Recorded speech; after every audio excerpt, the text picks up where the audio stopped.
딸기 케이크입니다. 오늘은 제 옆에 서 있는 메르세데스 벤츠 SLS 63AMG 거기에다가 카본 패키지가 들어간 모델을 제가 섭외를 어렵게 했습니다.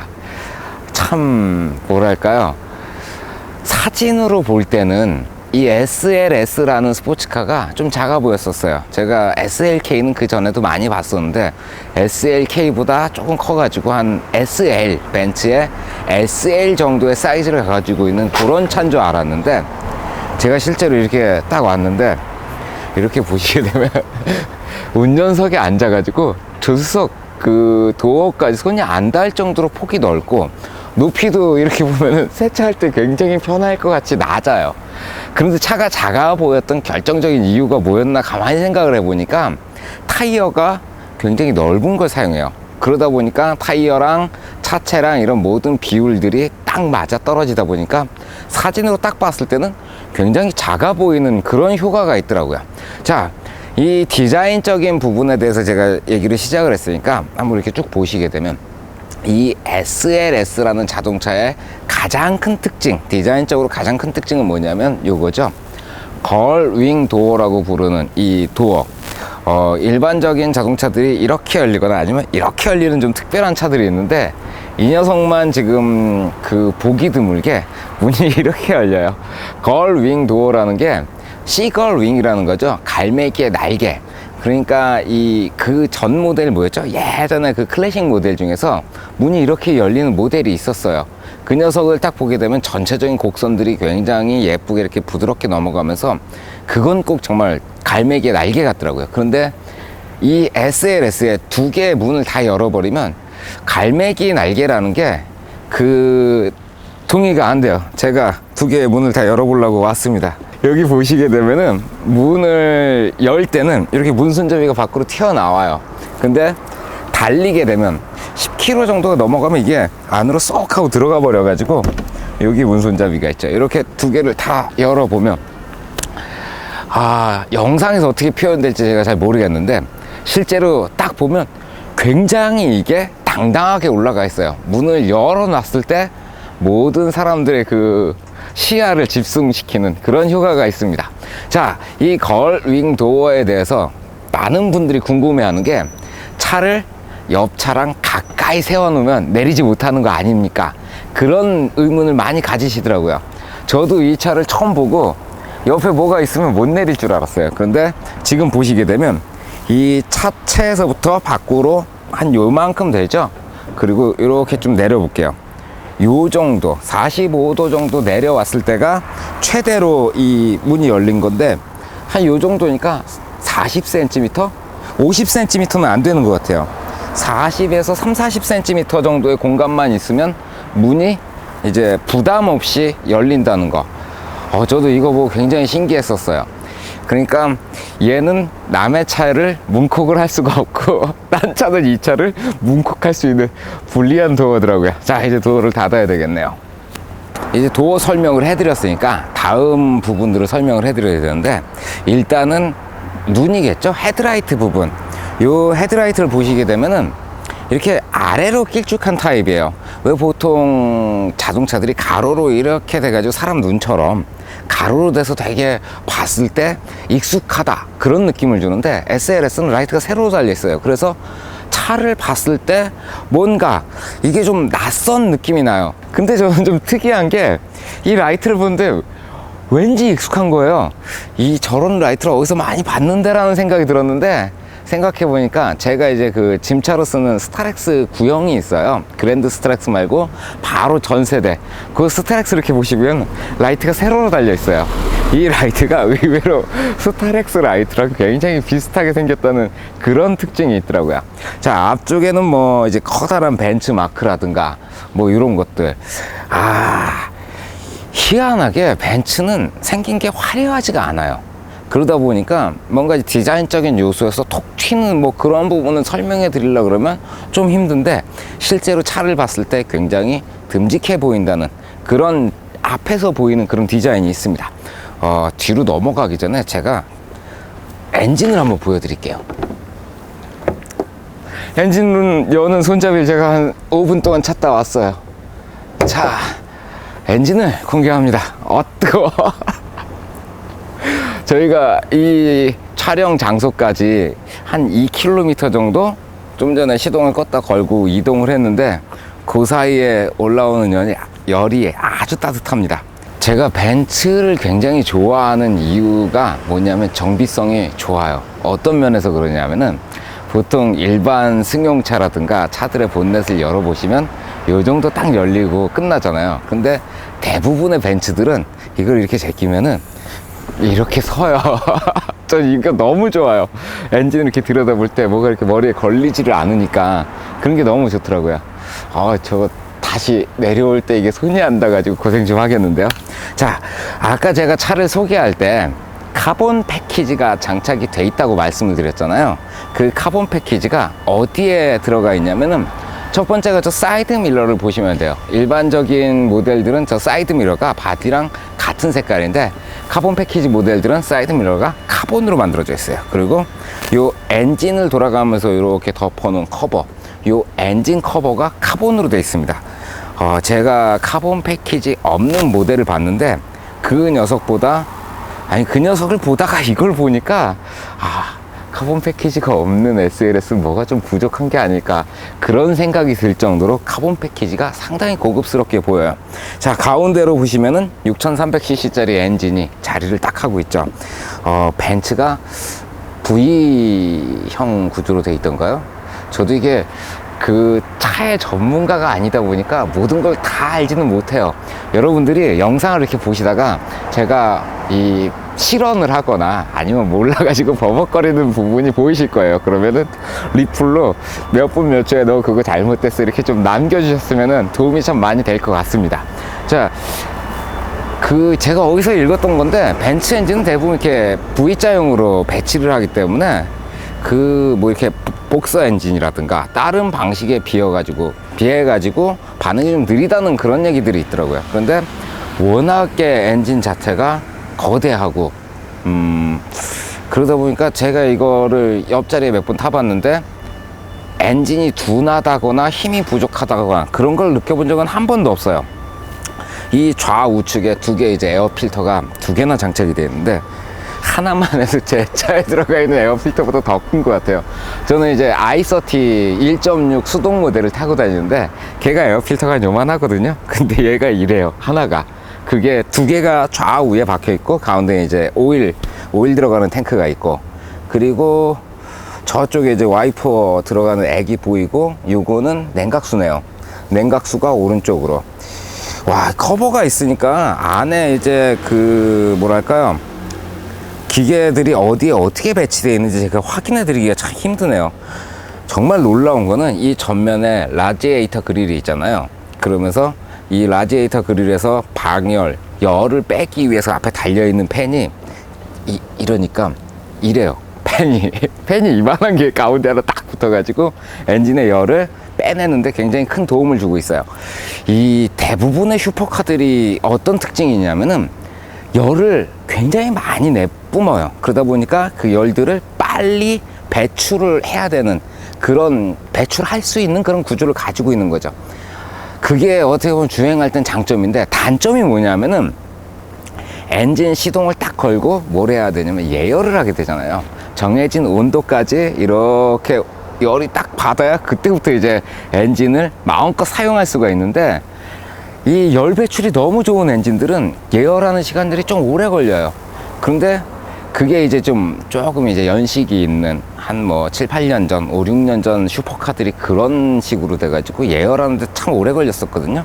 SLS 같은 경우에는 그 예열 시간이 꽤 짧아졌어요. 그냥 차고에서 꺼내가지고 부드럽게 몰고 나가다가 계기판을 보면 벌써 열이 올라와 있네, 그런 식으로. 그러니까 예열 시간은 짧게 잡았고, 그리고 열을 본격적으로 엔진이 돌게 되면 그 열을 굉장히 빨리 빼줄 수 있는 그러한 시스템으로 구상을 해놨더라고요. 그런 부분들을 보게 되면은 이 차를 만든 그 사람들이 머리가 나쁘진 않구나. 저보다 훨씬 좋은 것 같아요. 자, 엔진 쪽에서는 그 정도 봐주시면 될 것 같아요. 이렇게 보고 있으니까 뚜껑을 닫을 수가 없습니다. 와, 다음은 제가 타이어 부분을 보여드릴 거예요. 앞 타이어는 이 컨티넨탈에 뭐죠? 컨티넨탈에 숫자가 좀 밑에 들어가 있어요. 265에 3호 19인치 휠을 사용하는 타이어가 이제 그 번들로 들어가 있는 거죠. 뒤쪽하고 앞쪽이 좀 사이즈가 달라요. 뒤에는 어디 있습니까? 295에 30 20인치, 앞에는 휠이 19인치고 뒤에는 20인치 휠이 장착이 되어 있어요. 그러니까 뒷바퀴는 또 이제 폭이 29.5cm짜리 초광폭이 들어가 버렸네요. 예전에 제가 그 찝차 타고 다닐 때 광폭 타이어라고 끼웠던 게 275에 60짜리 끼웠었는데 그 녀석보다 한참 더 두꺼운 거 보니까 어마어마하네요. 자, 이 차는 특징적으로 카본 패키지에 뭐가 들어가 있냐면은 세라믹 브레이크가 옵션으로 들어가 있습니다. 옵션 가격이 아주 비싸요. 2천만 원이 넘어가더라고요. 참 세라믹 브레이크 비싸네요. 다른 회사들 같은 경우에는 한 1200만 원 정도? 그 정도에 이렇게 옵션으로 장착을 해주는 경우들을 많이 봤는데, 벤츠는 세라믹 브레이크를 너무 비싸게 받는 것 같아요. 이렇게 보시게 되면은 앞쪽에는 디스크, 요 디스크가 이제 세라믹으로 만들어져 가지고 요 디스크의 질감을 자세히 보시게 되면은, 왜 예전에 이제 뭐 고려 청자나 이런 것들 보면 그 청자 자기 위에 이렇게 실금이 막 가 있잖아요. 그것처럼 얘는 디스크에도 그런 실금이 가 있어요. 세라믹 브레이크에 대한 오해들이 꽤 많으신데, 브레이크가 좀 뭐 밀린다던가 뭐 많이 사용하면 성능이 저하된다, 한꺼번에 막 쓰면 열이 나면서 뭐 성능이 저하된다는 얘기를 하시는 분들도 제가 봤는데, 제가 알기로는 이 브레이크가 그런 현상들은 느껴보지 못했습니다. 실제로 운전을 해보는 오너분도 그 얘기를 하시고, 저도 이제 좀 몰아봤는데 제가 몰 때도 그런 건 못 느꼈고, 브레이크가 굉장히 스마트하고 굉장히 잘 서요. 그리고 1000만 원을 들여도 진짜 아깝지 않은 이유가 뭐냐면은, 왜 일반적으로 차를 좀 이렇게 타고 다니시면은 이 휠에 이 브레이크 패드가 까맣게 갈려가지고 이 휠이 굉장히 지저분해지잖아요. 이 차를 뭐 오늘 촬영한다고 세차를 하거나 뭐 그러질 않았어요. 그럼에도 불구하고 이 휠에 브레이크 패드가 갈려서 나온 먼지가 거의 없어요. 항상 휠이 깨끗하다는 장점이 있습니다. 저는 브레이크가 잘 드는 것보다 사실은 휠이 깨끗한 게 훨씬 더 제 마음을 잡아 끌더라고요. 앞브레이크, 뒷브레이크 공이 이제 디스크 방식이고요. 다 그 디스크가 세라믹으로 만들어져 있고, 이게 앞브레이크가 디스크가 조금 더 커요. 이렇게 보시게 되면은 이 휠 안에 디스크가 아주 꽉 차 있다는 느낌을 받을 정도로, 세라믹 브레이크를 이제 모든 차에 장착을 하게 되면은 도시의 분진 공해가 그래도 상당히 줄어들지 않을까, 그런 생각도 드네요. 이제 내부로 들어가 가지고 안을 한번 보여드리도록 하겠습니다. 아이쿠, 드디어 안으로 들어갔군요. 드디어 운전석에 앉았습니다. 앞쪽을 보고 들어오는데 이렇게 오래 걸릴 거라고는 저도 상상도 못했습니다. 일단 차에 앉으면 제가 가장 중요하게 생각하는 게 뭐냐면은 스티어링 휠이에요. 사실 그 운전을 하면서 어떻게 보면 시트가 가장 중요할 수도 있죠. 이 운전 자세의 기본을 딱 잡아주니까 시트가 중요할 수도 있고, 그리고 뭐 이 동력 계통도 참 중요한데, 차를 컨트롤하기 위해서 가장 오랫동안 손에 닿는 부분이 이 스티어링 휠, 일명 핸들이죠. 핸들을 그래서 굉장히 중요하게 생각해요. 차하고 운전자가 연결되는 부분이기도 하고, 그리고 손이 좀 민감하잖아요, 손에 그 감촉들이. 그렇다 보니까 이 스티어링 휠을 굉장히 중요하게 생각해요. 사이즈는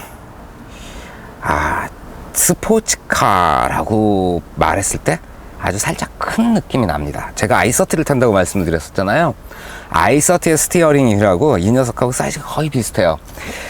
벤츠의 다른 모델들, 뭐 C 시리즈라든가 E 시리즈 같은 거 이렇게 타보시게 되면은 걔들은 스티어링이 조금 더 이거보다 커요. 그래가지고 급격한 움직임보다는 아주 여유롭게 스티어링 휠을 조작할 수 있는데, 이 녀석은 뭐라고 설명드리기가 조금 어려운 게, 아주 작은, 요거보다 조금 더 작은 스포츠카들이나 그런 거보다는 조금 크고, 그렇다고 아주머님들이 몰고 다닐 것 같은 그런 세단들에 비해 가지고는 조금 작은, 그 정도 성능을 보여주고 있습니다. 자, 스티어링 휠 밑으로 패드 시프트가 달려 있어요. 업이 있고 왼쪽에 다운이 있고, 뭐 누르는 느낌이라든가 이 사이즈는 참 만족스러운 사이즈. 뭐 이건 패들 시프트에 대해서 뭐라고 말씀드리기가 참 어렵네요. 가운데 크락션이 있을 테고요. 에어백이 하나 들어있겠죠. 에어백이라고 써 있고요. 이쪽은 이제 핸즈프리, 그거에 관련된 부분이고, 이건 오디오에 관련된 부분이고. 다음은 이제 계기판이네요. 크롬으로 이렇게 겉에를 감싸놨고, 그리고 이제 좌측은 속도계, 우측은 RPM. 속도계 밑에 연료 게이지 있고요. 오른쪽에 RPM 밑에 이제 온도 게이지가 있고요. 속도는 0km에서 360km/h까지 이렇게 되어 있고, 뭐 이렇게 특이할 거 없는 계기판이고, 은색으로 싹 이렇게 발라놔가지고 굉장히 사이버틱하다는 그런 느낌들 들고, 묘하네요 이거. 매일 이렇게 계기판이 그 검정색으로 돼가지고 알아보기 더 쉽게 만들려고 노력하는 그런 계기판들은 많이 봤는데, 이렇게 좀 화려하다고 그러면 화려할 수도 있고, 그리고 좀 실버니까 차분하잖아요. 사실 저는 사진을 찍다 보니까 실버라는 색깔에 대한 정의가 남들과 좀 다른데, 저한테 실버는 반짝이는 회색이거든요. 실버라는 컬러가 그 사진엔 존재하지 않으니까, 그러다 보니까 반짝이는 회색으로 이게 각인이 되다 보니까 어떻게 보면 조금 더 차분한 색깔이라고 할 수가 있겠네요. 그리고 이제 이 공조장치, 에어컨이 나오고 히터가 나오죠. 이 구멍에서는 꼭 SLK에 달려있는 그걸 보는 것 같은데, SLK 거보다 이렇게 만져보면은 조금 더 사이즈가 크다는 생각도 들고, 그리고 뭐 재질감은 SLK도 참 훌륭하다는 생각이 듭니다. 거의 비슷한 그 컨셉을 잡고 만들어 가지고 공조장치는 괜찮고요. 왼쪽에 뭐 이제 그 오토 헤드라이트, 다른 벤츠의 그런 요소들과 거의 비슷하게 파킹 브레이크 풀어주는 장치도 있고요. 그리고 뭐 뒤에 뭐 불 켜는 거라든가 본네트 여는 그런 스위치 같은 것들이 왼쪽에 이렇게 배치가 돼 있고, 참 그러고 보면은 이 차는 이 인터페이스가 굉장히 간단한 편이에요. 이렇게 보면 뭐가 많아 보이잖아요. 요거는 이제 오디오하고 뭐 그런 부분들, 그 오디오에 관련된 부분들이고요. 이렇게 쪼르륵 보면은 기어봉이 있고, 그리고 이것도 오디오 조절할 때 쓰는 거고, 이건 아무것도 없어요. 가죽으로 만들어 놓은, 이 손을 올려놓기 편하게 만들어 놓은 그런 부분인데, 그 벤츠의 S는 요걸 이렇게 대끼면 안에 전화 다이얼이 달려 있더라고요. 근데 얘는 아무것도 없고, 그리고 뭐 그 모드, 기어를 작동하는 모드라든가 아니면은 엔진 거는 스타트, 시동 거는 스위치, 그리고 스포츠 모드 바꾸는 거, 날개 피고 접을 때 쓰는 그 버튼들이 여기 있어요. 그러니까 하나 둘 셋 넷 빼고 여기 이렇게 요건 오디오. 누가 그러시더라고요. 이 SLS가 벤츠에서 나온 스포츠카 중에서 가장 퓨어하다, 가장 순수하게 스포츠카답다라는 말씀을 하셨는데, 제가 그걸 잘 이해를 못했었어요. 왜 그러냐면 앉아보면은 엄청나게 고급스럽고, 꼭 고급차, 그 비싼 차, 그런 느낌을 팍팍 풍기기 때문에, 퓨어한 스포츠카들은 굉장히 딱딱하고 안에 막 깡통처럼 돼 있고 막 이렇게 스트로파 들어있고 막 그런 것도 상상하시잖아요. 저도 그런 걸 상상을 했었는데, 앉아보니까 이건 너무 고급인 거예요. 그러니까 순수한 스포츠카에 가장 가깝다는 말이 잘 이해가 안 됐는데, 이렇게 자세히 뜯어보니까 인터페이스가 너무 간단한 거예요. 이유는 뭐냐면 운전하면서 헷갈리지 말라는 거죠. 아주 명확하게 무엇은 어디에 있고 무엇은 어디에 있고, 그런 게 간단하니까 헷갈릴 이유가 없고, 그런 것들 때문에 어떻게 보면 퓨어한 스포츠카라고 이렇게 부를 수 있는 요소 중에 하나라는 겁니다. 계속해서 실내를 살펴보면은 이쪽에는 이제 시거 라이터랑 배터리가 달려있고, 여기 뭐 잡다한 거 집어넣는 그런 칸이 있고, 요거 이렇게 닫아두고 뒤에를 보시게 되면은 요 뒤쪽에 열쇠, 그러니까 스마트 키죠. 요 뒤쪽에 이제 스마트 키를 넣어놓을 수 있는 그런 칸이 있고, 여기 뭐 잡지꽂이 같이 이런 게 하나 달려있고, 그리고 이쪽에 이제 글로벌 박스, 그냥 이렇게 있고요. 이 안에 이제 아이폰을 연결하거나 뭐 USB로 이 파일을 오디오로 보내주는 그런 것들이 있습니다. 자, 이렇게 해서 실내 수납 공간 같은 건 다 보여드렸고요. 다음은 시트를 한번 살펴볼게요. 이쪽에 이제 조수석 시트가 비어 있으니까, 얘는 이제 레드 스티치가 들어가 있고요. 이 시트 등받이 쪽에도 카본으로 마무리가 돼 있어요. 그런 것들은 지금 카메라가 이 안으로 들어오기 어려워가지고 설명해 드리기가 좀 어려운데, 이 뒤에 이 부분에 이제 카본으로 받쳐져 있어가지고 상당히 고급스러워 보이고요. 그리고 이 시트 앞쪽으로 보시게 되면은 여기에 이 날개를 접어주는 거라든가 아니면은 이 뒤에 올록볼록한 이게 튀어나오거나 들어가게 만드는 장치가 여기 달려 있어요. 저도 이제 SLS에 대한 경험이 그렇게 많은 게 아니니까 다른 분들이 리뷰를 해놓은 걸 봤는데, 이렇게 앉으면 이 버킷 시트가 몸에 딱 안 맞는다고 어떤 분이 그런 말씀을 하시더라고요. 그거는 이 스위치 눌러주게 되면 이 날개가 이렇게 모여요. 그러면서 최대로 모이면 저도 이게 안 들어갈 정도로 빡빡하게 꽉 잡아주니까 입체적인 부분에 대한 움직임이 요 왼쪽 앞쪽으로 요 앞쪽으로 달려 있고, 의자 오른쪽에 보면 이제 의자가 앞뒤로 가거나 뒤로 눕거나 이렇게 양쪽으로 조정하도록 이 시트가 배치가 되어 있어요. 뭐 시트에 대해서 좀 불만이 없어요. 굉장히 가죽 질감도 좋고 이게 소프트하면서도 좀 이렇게 단단한 느낌이 있거든요. 그래서 시트는 불만이었고, 자, 뭘 안 했죠? 제가 오디오를 안 했군요. 자동차에서 오디오는 상당히 중요한 것 같아요. 얘가 스피커 배치가 어떻게 되어 있냐면은, 이렇게 위에 보시면 여기 이제 트위터인데, 고음을 담당하는 트위터인데 반사형으로 해가지고 무지향성으로 이렇게 만들어 놨어요. 그리고 요 문 도어에 미드 레인지 스피커가 달려 있고, 요 밑으로 요건 한 몇 인치나 될까요? 6인치? 6.5? 5와 5.2요? 6.5, 6반 정도 되는 그 우퍼가 여기 하나 달려 있어요. 그리고 센터 스피커가 달려 있고, 이 뒤로 6구짜리 스피커가 2개가 들어가 있는 것 같아요. 제가 이 차를 뜯어볼 수는 없으니까 뜯어보면 아주 확실하게 보여드릴 텐데, 그게 좀 아쉽네요. 자, 오디오를 한번 들어봅시다. 오디오 온.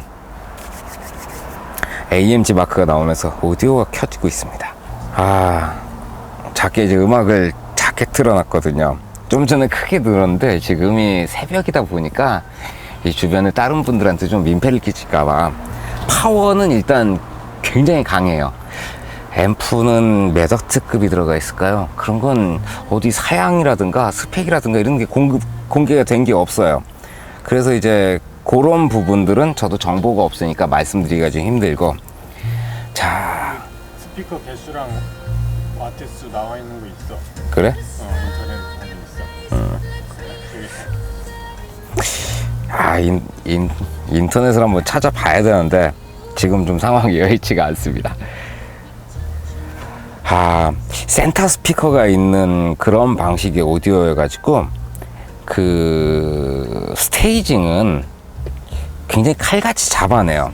이 하이파이에서 말하는 그 스테이징이라는 게 무대감을 얘기하는데, 지금 이렇게 들어보시면 제가 여성 보컬이 나오는 노래를 듣고 있는데, 보컬은 여기쯤 서 있어요. 그리고 베이스가 저기 뒤로 해서 이렇게 깔려 있고, 드럼은 그 뒤로 아주 표준적인 스테이징으로 넓이도 한 중간 정도.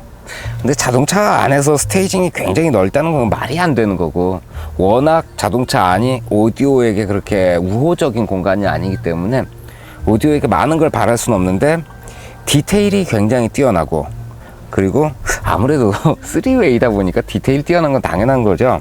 그리고 반사형 그 트위터여가지고 고음이 콕콕 찌르지 않는 게 저한테는 굉장히 매력적인 것 같아요. 오디오 아주 마음에 드네요. 순정 상태로 이 정도 오디오로면 꽤 수준급인 것 같아요. 다른 차들 같은 경우에 이제 오디오가 직접 트위터가 소리를 팍팍 찍어내니까 디테일은 굉장히 좋게 느껴지는데 좀 너무 날카롭다거나 그런 느낌인데, 얘는 오디오의 트위터부터가 일단 반사형이라서 그런지 부드러운 게 오래 들어도 지겹지 않을 것 같습니다. 이 정도면 이제 오디오에 대한 얘기는 끝내도 될 것 같습니다. 자, 오디오를 꺼놓고 오디오를 접었으니까 이제 버라이어티한 시동을 걸어봐야 되겠죠. 이 차가 8기통에 6300cc짜리 차입니다. 한번 시동을 걸어봅시다.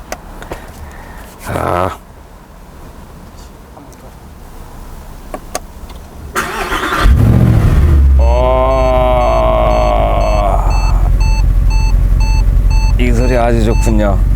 자, 세팅이 들어간 거 맞죠? 밖에 나가가지고 우리 엔진 소리 한번 신나게 들어봅시다. 보통 다른 리뷰를 이렇게 보면은 빨리 이렇게 운전을 하고 나가시더라고요. 그런데 저는 왜 이렇게 설명을 많이 하고 있죠? 이 차 같은 경우에는 배기 튠이 전혀 안 돼 있어요. 그러니까 제가 전에 봤던 SLS는 이 중통에 작업을 해가지고 이 뒤에 이렇게 딱 서 있으면 엔진 압이 그냥 배기 압이 빵빵빵 이렇게 때리고 나가는 그 정도인데, 이렇게 서 있으면은 그래도 꽤나 뭐 이렇게 바람에 날리는 거 이걸로 보여드려야 되나요? 내 머리에 배기가스가 와, 다음부터 이런 거 준비해 볼게요. 배기압이 얼마나 나오는지 그런 거 보여드릴 만한 뭐가 있어야 되는데, 배기압이 펄펄펄펄 이렇게 나오고 있습니다. 수증기도 꽤 많이 나오는데요. 소리가 이 저음 쪽으로 어느 정도 될까요? 한 500에서 1000Hz 사이 그 정도 급으로 이제 아이들링 상태를 유지를 해요. 그러니까 배기 튠을 안 하시게 되면은 아무도 안 쳐다봐요. 전 그것도 굉장한 장점인 것 같아요. 왜 람보르기니라든가 페라리 같은 경우에는 뭐 튠을 하고 안 하고 상관없이 그냥 세워놓으면 애가 소리가 커요. 그러니까 지나가시는 분들이 이렇게 지나가다가 그리고 전부 다 쳐다보거든요. 그런데 얘는 특별히 달리지 않을 때는 조용해요.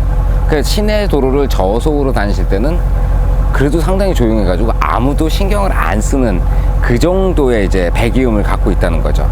그리고 이제 달리게 되면 그때는 소리가 팔기통답게 아주 으라차차하게 튀어나옵니다. 자, 뒤에 왔으니까 온 김에 이제 이 트렁크라든가 이런 거 한번 보여드릴게요. 이제 제가 날개를 한번 올려볼 거예요. 날개 같은 경우에는 자동으로 달리게 되면 120km가 되면 이렇게 자동으로 이렇게 일어나요. 그리고 이 안에 수동으로 날개를 올리는 스위치가 있습니다.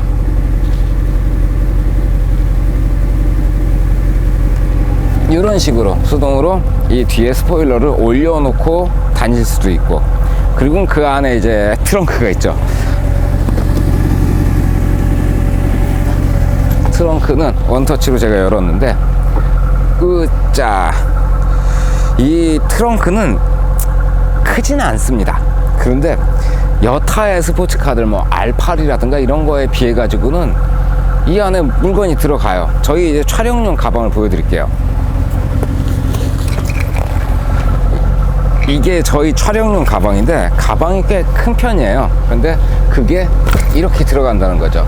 제 생각에는 골프백 한 개는 들어갈 테고 두 개는 조금 어렵지 않나 싶을 정도, 그 정도예요.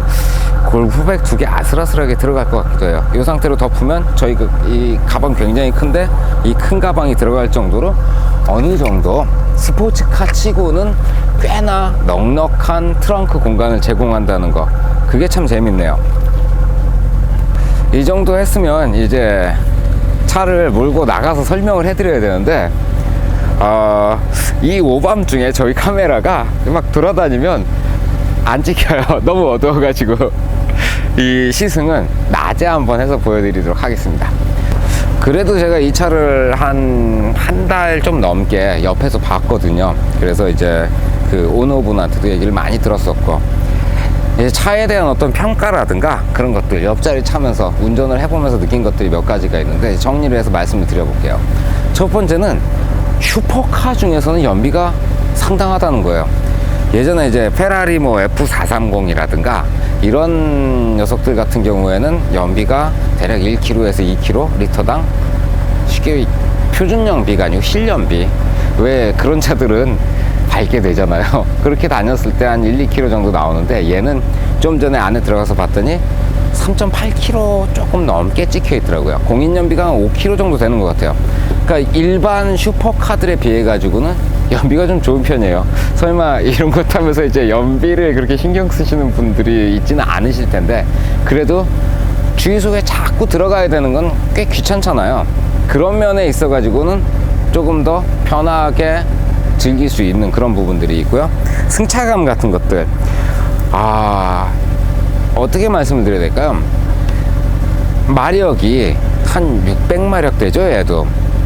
그러다 보니까 힘이 부족하다는 생각은 전혀 들지 않습니다. 얘도 타가지고 출발할 때 그냥 엑셀레이터 풀로 밟으면 뒷바퀴가 제자리에서 이렇게 돌면서 타이어를 막 갈아 먹을 정도의 힘을 가지고 있어요.